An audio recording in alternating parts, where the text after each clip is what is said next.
Hey everyone, so today we're going to go over Newton's first law of motion. Now his first law of motion states that an object at rest stays at rest and an object in motion stays in motion unless acted upon by a net force. So essentially, if something is acting in a certain way, it'll continue acting in that way unless something else, an external force, acts on it. Now let me give you an example. So let's say we have a soccer ball.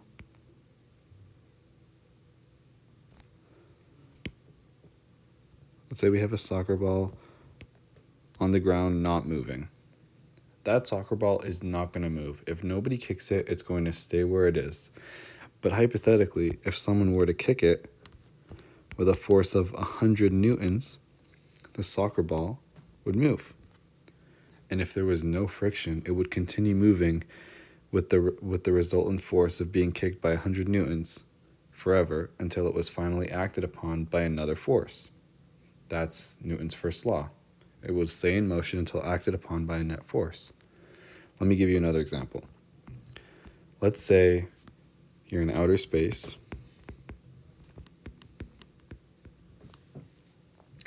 and you have a ball in your hand and you throw it.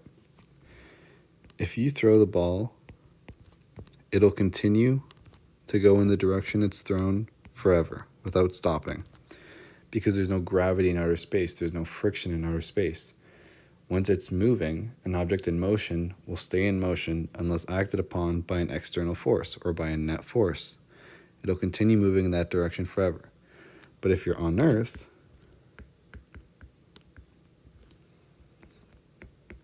and you throw that same ball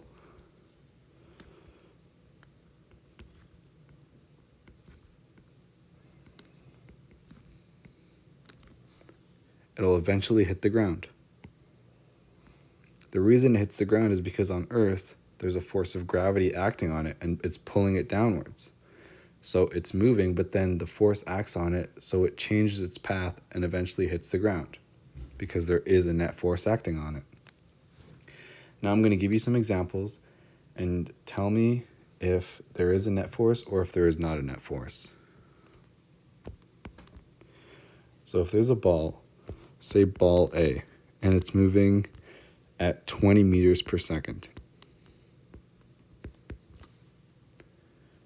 And then say 10 seconds later, it's still moving at 20 meters per second. Is there a net force that's acted on the ball? No. There's no net force since it's still moving at the same rate in the same direction it initially was moving. Now, for another example, let's say we have ball B. And initially it's moving at 25 meters per second, and then say 10 seconds later, it's moving at 35 meters per second. Was there a net force that acted on it? Yes, there was a net force. Because the ball has accelerated, so something has pulled it to the right faster than it was initially going. Now let me give you another example. Let's say we have ball C is thrown to the right at 25 meters per second, and then let's say 10 seconds later, ball C has traveled in a circle and is still going at 25 meters per second.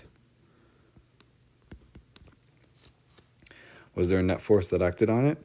Yes.